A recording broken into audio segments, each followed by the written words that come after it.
Good evening, friends. My name is Anuksha Savida. I am studying in second class.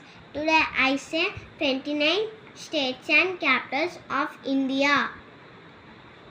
Andhra Pradesh, Amaravati, Arunachal Pradesh, Itanagar, Assam, Dispur, Bihar, Patna, Chhattisgarh, Raipur, Goa, Panaji, Gujarat, Gandhinagar, Haryana, Chandigarh, Himachal Pradesh, Shimla, Jharkhand, Ranchi, Karnataka, Bengaluru, Kerala, Thiruvananthapuram, Madhya Pradesh, Bhopal, Maharashtra, Mumbai, Manipur, Imphal, Meghalaya, Shillong, Mizoram, Aizawl, Nagaland, Kohima, Odisha, Bhubaneswar, Punjab, Chandigarh, Rajasthan, Jaipur, Sikkim, Gangtok, Tamil Nadu, Chennai, Telangana, Hyderabad, Tripura, Agartala, Uttar Pradesh, Lucknow, Uttarakhand, Dehradun, waste Bengal, Kolkata, Jammu Kashmir, Srinagar.